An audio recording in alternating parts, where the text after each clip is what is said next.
요즘 햇볕이 너무 강해서 뜨겁죠? 불볕 더위를 피할 수 있는 곳이 있는데 바로 그늘이죠. 오늘 이 방송이 여러분들이 편안하게 쉬어갈 수 있는 그늘 같은 휴식처가 될 수 있었으면 좋겠습니다. 여기는 우리들의 은평구 이야기이고요. 저는 진행을 맡은 DJ 박형민이라고 합니다. 여름은 흔히 아이스 아메리카노의 계절이라고 하죠. 네, 사실 그런 말은 없고 방금 제가 만든 말입니다. 어쨌든 현대 사회에서 커피는 단순 음료가 아니라 사람을 이어주는 매개체가 되어가는 느낌이 드네요. 카페는 옛날 사랑방 같은 역할을 한다고나 할까요? 그래서 오늘은 이제 카페 이야기를 해볼까 합니다. 오늘 저와 같이 이야기를 나눌 국무현 씨를 소개하겠습니다. 안녕하세요. 네, 안녕하세요. 네, 반갑습니다. 국무현 씨. 자기소개를 좀 부탁드릴게요. 네, 저는 프랜차이즈 카페 교육팀에서 근무하는 국무현이라고 합니다. 예전에는 프랜차이즈 매장 점장을 거쳐 본사에서 근무했었고 개인 카페를 운영하기도 했었어요. 지금은 교육팀에서 카페를 창업하는 점주님들을 교육하는 업무를 하고 있습니다. 그러면은 뭐 지금까지 완전 이제 커피와 함께한 삶을 살았다고 봐도 좀 무방할 것 같은데 어떤 계기로 처음에 커피에 좀 관심을 갖게 되셨어요? 사실 처음부터 커피를 전문적으로 파고들 생각은 없었어요. 사실 달달한 캐러멜 마키아토를 공짜로 먹고 싶어서 카페 아르바이트를 시작했거든요. 그런데 이제 일을 하다 보니까 커피에 대해 관심이 생겼고 또 학문적으로 커피를 접근하고 싶어졌어요. 그러다 보니 이게 형민 씨 말씀처럼 커피와 함께한 삶을 살게 된 거죠. 약간 그 계기는 사소하지만 결과는 전문가 뭐 이렇게 봐도 될 것 같은데 좀 어떠세요? 지금 생활에 만족하세요?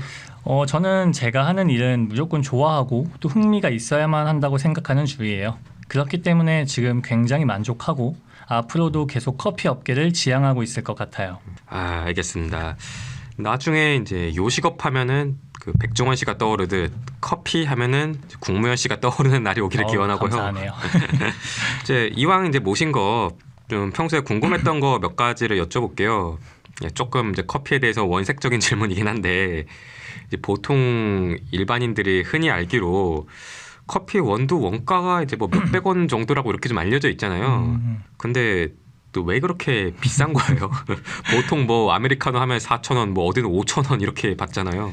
그렇죠. 사실 에스프레소 원가 자체는 400원에서 한 500원 정도라고 보시면 될 것 같아요. 원가를 생각하면 커피가 비싸다고 생각할 수는 있겠지만 커피라는 게 추출을 어떻게 하느냐에 따라 맛이 달라지거든요. 그래서 이제 임대료나 원재료에 대한 부분들로 판매가가 높은 면이 있지만 단순히 원가만 놓고 볼 게 아니라 바리스타의 추출 숙련도와 기술적인 부분도 생각을 해야 해요. 즉 바리스타 기술력에 대한 비용이라고 생각하면 되지 않을까 싶네요.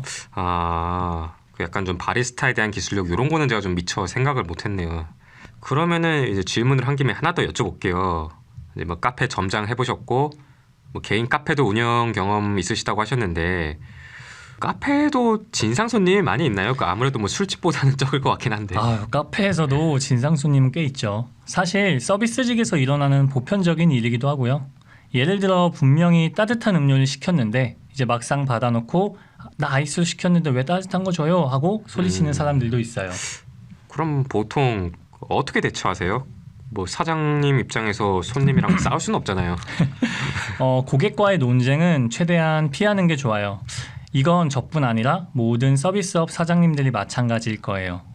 아무리 논리적으로 다가가도 고객분들에게 통하지 않는 경우가 많거든요.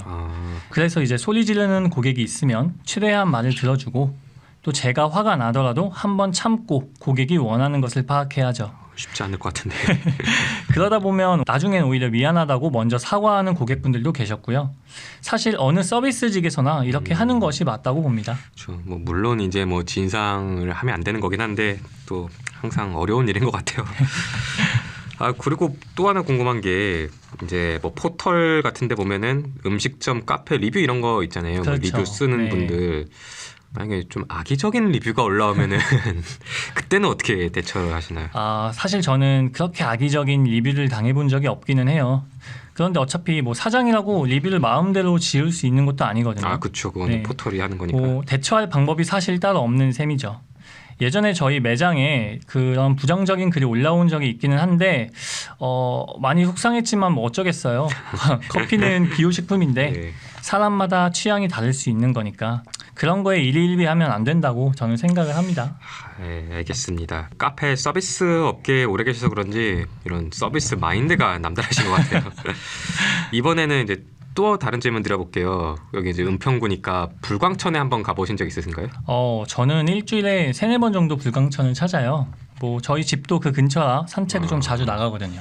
그러면은 좀 잘 아시겠네요. 그 불광천 이제 옆 길가를 보면은 불광천을 기점으로 큰 도로 반대편에 그쪽에 보면 개인 카페가 좀 몰려 있거든요. 그렇죠. 이제 보통 길을 걷다 보면은 그런 대형 프랜차이즈 카페는 그냥 뭐 길 가다 하나씩 곳곳에 있는데 개인 카페는 좀 한 곳에 몰려 있는 경우가 많더라고요. 뭐 꼭 그런 건 아니지만은 개인 카페는 뭔가 거리가 형성됐다고 해야 되나? 그런 경우가 좀 많은 것 같아서. 카페로 유명한 곳이라고 하면은 뭐 성수동 카페 거리가 있죠. 예. 하지만 그 불광천도 못지않게 저는 좋은 곳이라고 생각을 해요.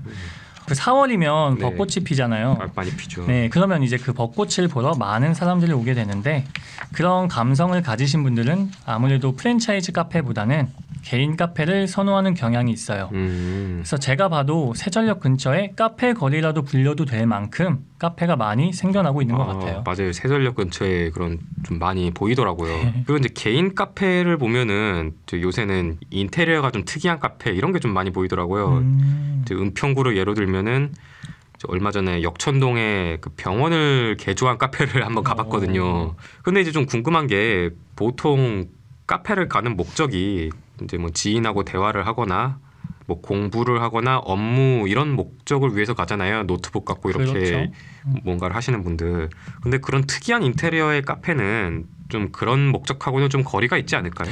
사실 요즘은 이제 컨셉을 가진 카페가 굉장히 많아요. 네. 뭐 말씀하신 것처럼 병원을 개조한 곳도 있고 또 약국이나 목욕탕 등을 개조한 카페도 있어요. 그래서 카페를 이용하는 고객들이 모두 편안한 좌석에 뭐 앉아서 맛있는 커피를 마시러 가는 것만은 아니거든요. 요새는 이제 SNS가 활성화된 시대잖아요. 소위 인스타그램에 인증샷을 올리러 가는 고객들이 대단히 많습니다. 그렇죠. 많죠. 네, 그래서 카페를 이용하는 고객층이 다를 수는 있지만 이용하는 목적과 거리가 있다고 보기는 어려울 것 같아요. 사실 이제 제 주변에도 보면은 근데 인증샷 좋아하는 친구들이 많이 있거든요. 요새 많죠. 이제 각자 타깃층이 있다. 뭐 이렇게 보면 될 것 같고 또 하나 더 궁금한 게 이게 뭐 무조건 그런 건 아닌데 이제 개인 카페가 아무래도 그런 대형 프랜차이즈 카페에 비해 단돈 몇백 원이라도 비쌀 때가 있더라고요. 또 원두의 차이인지 모르겠지만은 그게 왜 그런 걸까요? 개인 카페가 무조건 비싸다고 할 수는 없겠지만 뭐 그런 경향은 좀 있죠. 네. 네, 왜냐하면 그 프랜차이즈 카페의 경우는 뭐 발주해야 하는 품목이 다 갖춰져 있는데 개인 카페는 개개인이 직접 납품 업체와 협상을 해야 하잖아요. 또 대형 프랜차이즈 카페는 또 대규모로 발주하다 보니까 개인 사업자와는 다르게 비용적으로 할인되는 부분도 분명히 있을 거고요. 아마 이제 여러 개를 사면은 뭐 좀 깎아주고 그런 거 이제 항상 그렇죠? 있으니까. 네. 또 뭐 사장님들이 비싸게 받는 마음이 또 이해가 안 가는 건 아닌데 사실 이제 저 같은 경우에는 뭐 친구들을 만나면은 개인 카페를 가기도 하는데 좀 혼자서 일을 해야 할 때는 프랜차이즈 카페를 찾을 때가 좀 많아요. 왜냐면은 프랜차이즈 카페에서는 조금 자리를 오래 지키고 앉아 있어도 좀 눈치가 좀 덜 보인다고 해야 되나? 아마 많은 사람들이 그렇게 생각할 거예요. 뭐 사실 개인 카페는 상대적으로 크기도 작은데 뭐 3-4시간 동안 노트북을 켜놓고 앉아 있으면 눈치가 보이는 게 사실이죠. 그렇죠. 그분들이 눈치를 주는 게 아니라 스스로 눈치가 보여요. 맞아요. 그래서 제가 지켜보기로는 그 프랜차이즈 카페가 아예 카페에서 공부하는 분들을 안고 가는 경영 전략을 세우고 있어요. 이분들이 뭐 3-4시간 길게는 5시간 앉아 있는데 이 정도 시간이 지나면 뭐 배가 고프잖아요. 그렇죠. 이분들을 위해서 뭐 디저트나 식사 메뉴를 파는 거죠. 뭐 케이크 같은 것도 그렇죠. 있고 쿠키도 있고. 그럼 이분들이 15,000원 이상을 지출하는 건데 그러면 뭐 3-4시간 앉아 있어도 카페 입장에서 딱히 손해는 아닌 거죠. 아까 말씀드린 것처럼 타깃층이 다르다고 보시면 될 것 같아요. 역시 이게 또 카페도 약간 치열한 경영 전략을 갖고 있어야만 성공할 수 있는. 그러면은 혹시 이 이제 방송을 듣고 계신 분들 중에 뭐 카페 창업을 생각하시는 분들도 있을 수 있잖아요. 그렇죠. 그럼 무현 씨 같은 경우는 만약에 창업을 한다, 개인 카페를 추천하세요? 아니면은 프랜차이즈를 추천하세요? 이거는 본인이 처한 상황에 따라 다를 것 같아요. 뭐 커피에 대한 경력이 어느 정도 있고 기술력도 숙련돼 있다, 관련 업무도 좀 해봤다면 개인 카페를 저는 추천해요. 실제로 경력이 좀 있는 분들은 개인 카페를 여는 경우가 많고요. 본인이 남들과 차별화된 커피를 만들 수 있을 때 개인 카페를 통해 보여줄 수 있거든요. 그러니까 이제 개인 카페는 본인이 직접 뭐 인테리어를 꾸밀 수 있고 커피 맛도 사장님 마음대로 이렇게 할 수 있으니까 개성을 보여줄 수 있다. 그러니까 이런 얘기인 것 같네요. 프랜차이즈 카페 같은 경우는 좀 어떤 분들이 개업을 하는 게 좋을까요? 카페에 대해서 잘 모르는 상태에서 이 일을 해보고 싶다면 뭐 프랜차이즈 카페를 추천하죠. 뭐 비용만 지불하면 관련 매뉴얼을 다 제공받을 수 있거든요. 뭐 프랜차이즈 교육 시스템이라는 게 있기 때문에 뭐 여기에 맞추면 중박은 칠 수 있어요. 물론 100% 제 말대로 흘러가는 그쵸. 것은 아니겠지만 100%는 아니죠. 그런 이게. 경향이 있다는 거죠. 입지도 좀 중요할 것 같아요. 이게 뭐 물론 이제 카페에만 해당되는 얘기는 아닌데 모든 이런 서비스 직군에 있어서 입지를 무시할 수는 없잖아요. 뭐 심지어 어떤 분들은 뭐 풍수지리를 보시기도 하는데 그렇죠. 입지가 중요하지 않은 사업은 사실 없겠죠. 네. 입지를 크게 세 가지로 구분해 볼게요. 네. 뭐 회사가 몰려 있는 오피스 단지, 네. 구파발 문평 뉴타운처럼 아파트 단지가 몰려 있는 주거 단지, 예. 연신내처럼 상권이 좀 발달한 유흥가로 나눌 수 있을 것 같아요. 예. 프랜차이즈 카페를 한다면 저는 아무래도 오피스 단지를 추천해요. 프랜차이즈는 오피스 단지 왜 그럴까요? 회사원들의 특징은 네. 출근 때와 점심 시간에 이제 커피를 사는데 네. 이분들은 규정된 시간 내에 커피를 마셔야 하거든요. 그렇죠. 점심 시간이 뭐 그렇죠. 보통 12시 1시 뭐 대충 그렇게 네, 되니까. 그렇기 때문에 빠르게 커피가 나와야 돼요. 그럼 아무래도 매뉴얼화가 잘 돼 있는 프랜차이즈가 유리하죠. 또 가격 면에서도 아무래도 저렴한 커피를 찾지 않겠어요? 회사원분들은 그냥 커피를 마시는 그 자체가 목적인 분들이 상대적으로 많으니까요. 무엇보다 그 회사 인근의 카페들은 얻는 수익의 변동이 크지 않아 쏠쏠한 효과를 좀 누릴 수 있습니다. 뭐 회사 다니는 분들 보면은 뭐 좀 막내 사원이 부장님 분 같은 분들이 야 우리 커피 마시러 가자 뭐 보통 이렇게 가는 경우도 많잖아요. 많죠. 그러면은 뭐 개인 카페를 해야 되는 경우는 좀 주거단지나 유흥가에서 유리할 수 있겠네요. 개인 카페는 아무래도 차별성이 있잖아요. 뭐 맛도 그렇고 인테리어도 네. 그렇고 이런 곳을 찾는 고객분들은 시간 여유가 상대적으로 있으신 분들이겠죠. 그래서 그렇죠. 물론 임대료 같은 변수는 제가 배제하고 말씀드리는 겁니다. 이게 이제 약간 좀 어디서 본 적이나 들은 적이 없는 꿀팁 같은 거네요. 물론 절대적으로 이게 제 말이 맞는 건 아닙니다. 그쵸. 뭐 네. 그냥 이런 경향이 있다는 정도로만 봐주시면 될 것 같아요. 뭐 카페에도 너무 많은 변수가 있기 때문에 사실 딱 떨어지는 건 없거든요.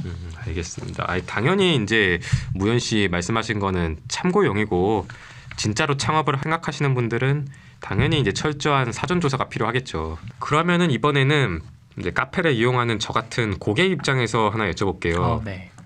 카페에서 이제 좀 가장 대중적인 음료라고 이게 하면은 보통 아메리카노를 얘기를 하잖아요. 그렇죠.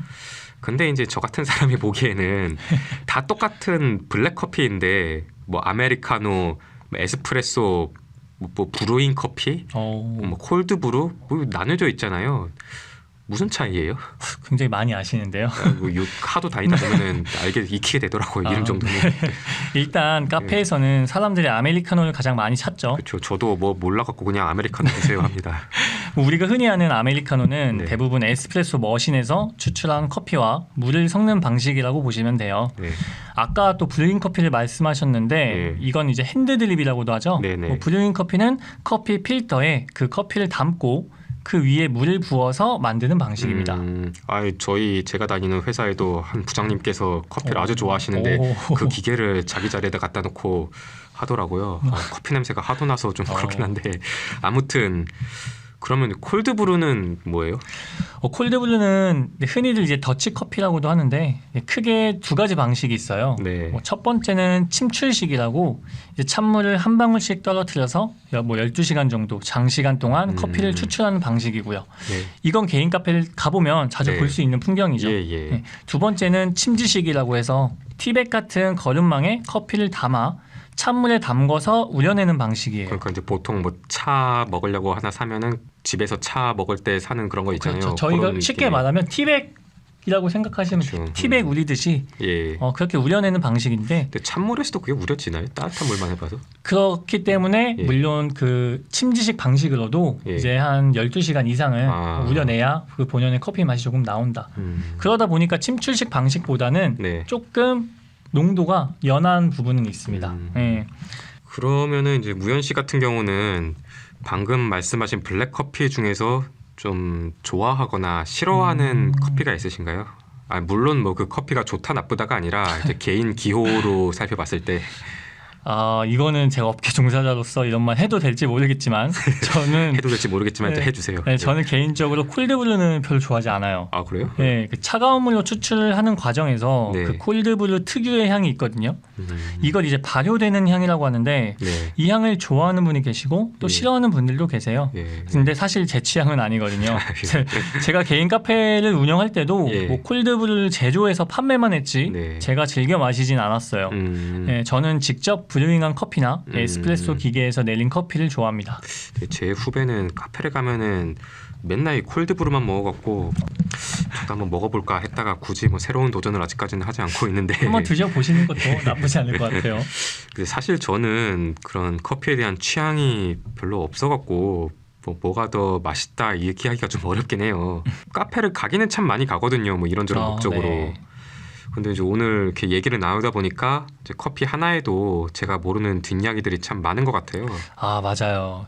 2000년대 초반에만 하더라도 그 커피를 마시고자 하는 사람은 많았지만 네. 지금처럼 카페가 많지 않아서 커피가 맛이 있든 없든 카페 사업은 다 잘 될 수밖에 없었어요. 그때는 이제 보통 자판기에서 뽑아먹었던 기억이 나네요. 근데 뭐 하지만 지금은 이제 소비자분들의 입맛도 높아졌고 또 브랜드도 굉장히 많아졌잖아요. 아 그렇죠, 많죠. 네, 그러다 보니 개인뿐 아니라 프랜차이즈 카페들의 퀄리티도 상향 평준화가 된 것 같아요. 커피를 드시는 고객 입장에서 아예 모르고 마시는 것보다는 네. 커피의 기본 상식 정도는 알고 마시면 더 많은 도움이 될 거라고 저는 생각합니다. 좋은 말씀이십니다. 이게 어쨌든 이것도 나름대로 돈 내고 사 먹는 건데 이 제대로 알고 돈을 쓰면은 더 좋겠다는 생각이 드네요. 저도 앞으로 좀 기본 상식 정도는 알고 한번 커피를 마셔보도록 하겠습니다. 좋습니다.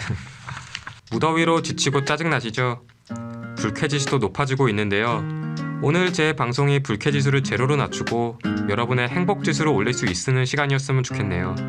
앞으로도 눅눅함은 날려버리고 마음도 뽀송뽀송하게 만들어드리겠습니다. 여기까지 저는 우리들의 은평구 이야기 박형민 그리고 게스트로 나와주신 국무현 씨였습니다. 감사합니다. 네, 감사합니다.